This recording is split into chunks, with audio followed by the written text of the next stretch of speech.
বাইরে প্রবাসে এবং যারা আছেন সবাইকে এবং যারা আমাদের চ্যানেলকে সাবস্ক্রাইব করেছেন তাদের সবাইকে শুভেচ্ছা জানিয়ে আজকের দিনের মতো একটি ভিডিও আপনাদের উপস্থাপন করছি। ভিডিওটি হচ্ছে ষষ্ঠ শ্রেণীর প্রথম অধ্যায় তথ্য প্রযুক্তি বিদ্যালয় তথ্য প্রযুক্তি পরিচিতি।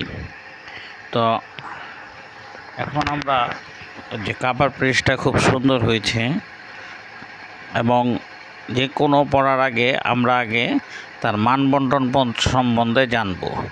তাহলে এই যে তথ্য এবং প্রযুক্তিতে 25 নাম্বার, এই 25 নাম্বারের মধ্যে 10 নাম্বার হবে অবজেক্ট, 15 নাম্বার অবজেক্টিভ এবং 10 নাম্বার রিটেন।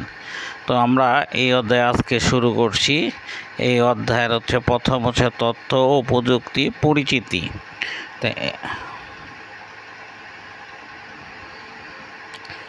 এই অধ্যায় তথ্য প্রযুক্তি এই অধ্যায় শেষে আমরা যেগুলো জানবো, তথ্য যোগাযোগ প্রযুক্তি কী তা বর্ণনা করতে পারবো, উপাত্ত আর তথ্যের মধ্যে পার্থক্য তা বর্ণনা করতে পারবো, কোথায় কোথায় তথ্য প্রযুক্তি তা করতে পারবো এবং তথ্য এবং প্রযুক্তির গুরুত্ব ব্যাখ্যা করতে এবং নিজের স্কুল এবং তথ্য প্রযুক্তি ব্যবহার একটি পোস্টার তৈরি করতে পারবো। তাহলে আমরা প্রথম অধ্যায়ে প্রথম পেজে আসি, দেখি এখানে আমাদের কি কি আছে।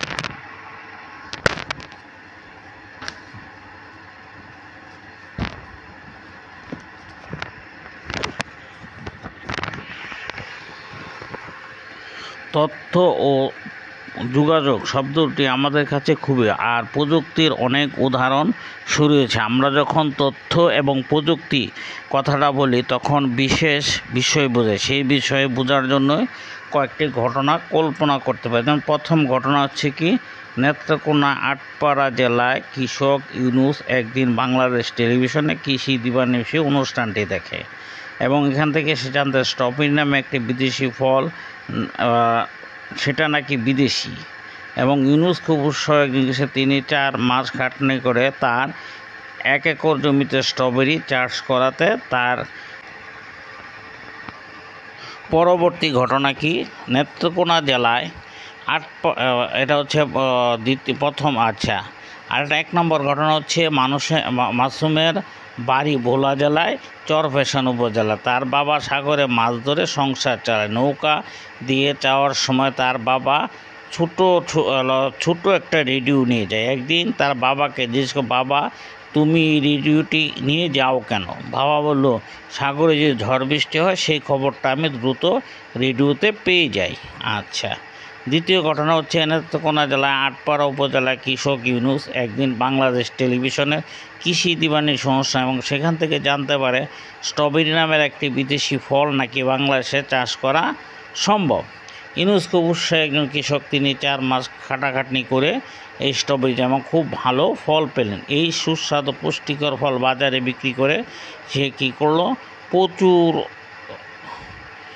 এবং তার নতুন একটা জীবন শুরু করলো এবং তখন থেকেই। আচ্ছা, এখন আমরা আসি আমাদের তৃতীয় ঘটনা। শ্রাবণী কী করছে, 5ম শ্রেণীর সমাপনী পরীক্ষায় দিয়েছে। তার বাবা মা ভেবেছিল পরীক্ষায় ফলাফল জানতে তাদের স্কুলে যেতে হবে। শ্রাবণী তার বাবা মাকে বলল যে মোবাইল টেলিফোনের মাধ্যমে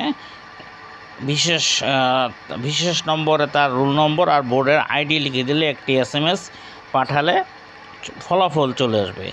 তার বাবা মা প্রথমে বিশ্বাস করতে না চাইল, কিন্তু তখন SMSটি পাঠালো। ফিরতি SMS-এ যা ফলাফলে সে জানতে পারলো 5 পেজ। শ্রাবণী খুশি দেখে কি। আচ্ছা, চতুর্থ ঘটনা হচ্ছে, এই বছর জাতীয় রচনা প্রতিযোগিতার বিষয় ছিল বাংলাদেশে মুক্তিযুদ্ধ। রাশেদ ঠিক করলো সে অংশগ্রহণ করবে, কিন্তু মুক্তিযুদ্ধে অনেক খুঁটিনাটি বিষয় সে জানে না। কম্পিউটার থেকে খুঁজে পাবে তা নিয়ে তখন সে চিন্তা করে এবং তা থেকে মুক্ত অনেক তথ্য এবং সেগুলো ব্যবহার করে চমৎকার একটি রচনা এবং প্রতিযোগিতায় সে পাঠিয়ে দেয়। আচ্ছা, 5 নম্বর কি, ঢাকায় তখন ক্রিকেট খেলা হচ্ছিল এবং ক্রিকেট বিশ্বকাপ ক্রীড়া রিয়া তার অন্তু তার বাবার কাছে আবদার করলো তারা খেলা দেখবে। বাবা অনেক চেষ্টা করে কি টিকিট জোগাড় করতো, তখন হঠাৎ তার মনে পড়লো ঢাকা বিশ্ববিদ্যালয় পর্দায় ক্রিকেট খেলা দেখানো হয়। বাবা খেলার দিন রিয়ার অন্তুকে নিয়ে সেখানে চলে গেলেন। বিশাল বড় পর্দায় খেলা দেখতে দেখতে তাদের মনে হলো এই বুঝি মাঠে বসে তারা খেলা দেখছে, কিন্তু একটু চিন্তা করলে বুঝতে পারো একটা ঘটনার সাথে আরেকটা ঘটনা অনেকটা মিল রয়েছে।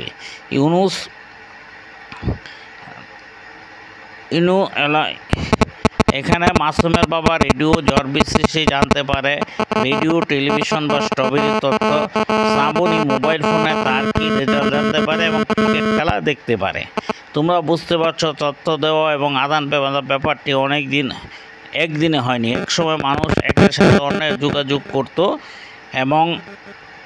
এবং বিনিময় করত, তারপর মাটি পাথর বাকলিকে লিখে রাখত এবং তথ্য দেওয়ানোর সময় চীনারা কাগজ আবিষ্কারের পর তথ্য দেওয়ানোর অনেক সুযোগ সুবিধা বেড়ে গেল এবং টেলিফোন আবিষ্কার করার পর তথ্য বিনিময় নতুন জগতে পা দিল। তারবিহীন তথ্য পাঠানো বা বেতার আবিষ্কার বলে মানুষের হাতে চলে এলো।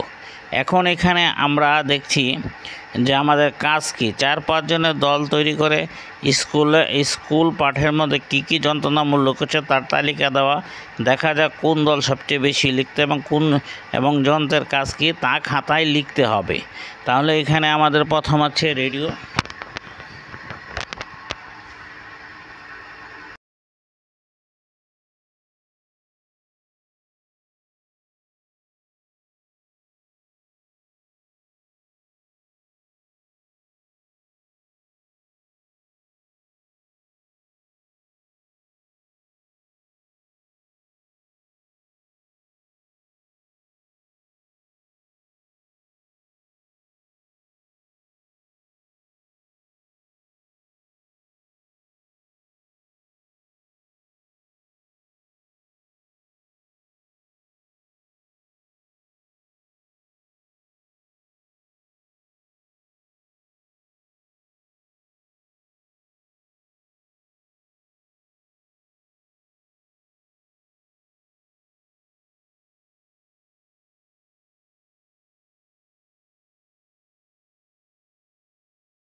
তৈরি করি এবং যন্ত্রগুলোর নাম লিখি। যন্ত্রগুলো হচ্ছে radio, television, mobile phone, computer, multimedia. আচ্ছা, রেডিওর কাজ কি, যন্ত্রটি বিনা তারে যে কোনো তথ্য পাঠাতে পারে, গান ও খবর শোনা যায় এবং আমরা পূর্বাভাস জানতে পারি।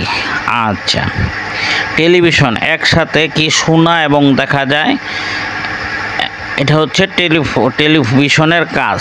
আচ্ছা, মোবাইল ফোনের কাজ কি, জরুরি তথ্য আদান প্রদান SMS করা যায় এবং পৃথিবীর যে কান্তে অতি দ্রুত আমরা কি করতে পারি, আমাদের যে কোনো তথ্য আদান প্রদান করতে পারি। কম্পিউটারকে তথ্য উপাদান সংগ্রহ এবং ইউটিউবের মাধ্যমে আমরা যে কোনো তথ্য পেতে পারি এবং মাল্টিমিডিয়ার ক্লাস এবং খোলা এবং দেখা যায়। তো আজকে এই পর্যন্তই। আগামীতে আমরা আরেকটি নতুন ভিডিও নিয়ে 6ষ্ঠ শ্রেণী তোমাদের সামনে উপস্থিত হব। আল্লাহ হাফেজ। তোমরা সেই পর্যন্ত ভালো থাকবে এবং আমরা সবার সুস্বাস্থ্য দীর্ঘ কামনা করে আজকের ভিডিওটি এখানেই শেষ করছি। আল্লাহ হাফেজ।